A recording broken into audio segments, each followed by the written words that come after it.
ख्वाब रेज़ा हुए, कुछ न बाकी बचा।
अरे आपको क्या हुआ दिलावर भाई, इतने घबराए हुए क्यों हैं?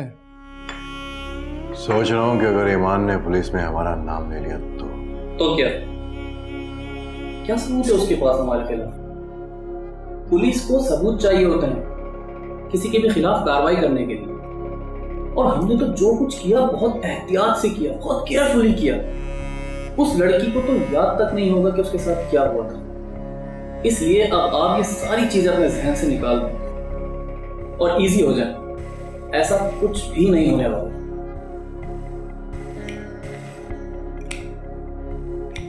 लगता है मैंने लड़की को जिंदा छोड़ के बहुत बड़ी गलती की। इस बार नहीं, इस बार मुझे मामला कुछ गड़बड़ लग रहा है। कैसी गड़बड़? इतने अरसे से ये काम कर रहे हैं हम लोग, कोई पहली दफा तो नहीं था। वैसे भी आपने अच्छा किया अपनी माँ को गांव भेजकर। बेहतर इसी में ही है कि कुछ अरसा आप भी घर मत जाएं। हाँ, मैंने शिविर को बोल दिया कि जैसे भी वहाँ पे गड़बड़ हो मुझे फौरन इत्तला करे। लेकिन इस बार मामला नाजुक है। अब ये सारी चीजें आपको पहले सोचनी चाहिए। आप ही को पड़ी हुई थी उस लड़की से बदला लेने की। मामला इतना नाजुक नहीं है जितनी वो लड़की नाजुक है। आप फिक्र नहीं करें, जस्ट रिलैक्स।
यहाँ पे डबल शिफ्ट्स में फिर काम कर रहे हैं हम लोग आजकल।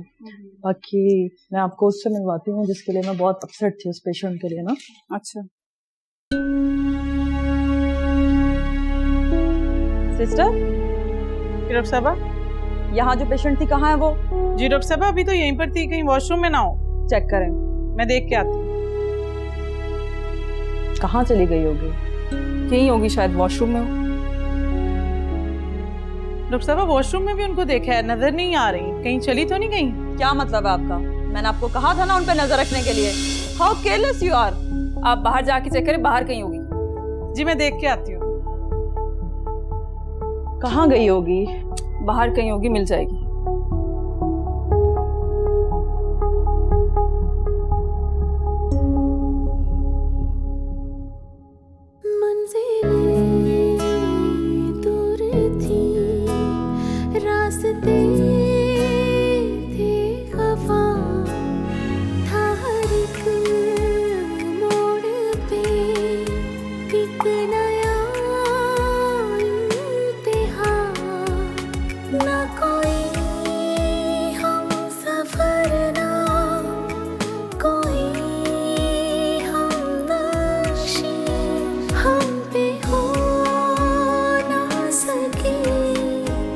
मेहरबान जिंदगी पाँव छलनी हुए जख्म दिल पे लगे हमसे हर पल रही तू खफा जिंदगी दे जरा सा मुझे आसरा जिंदगी कोई जीने की दे दे वजह जिंदगी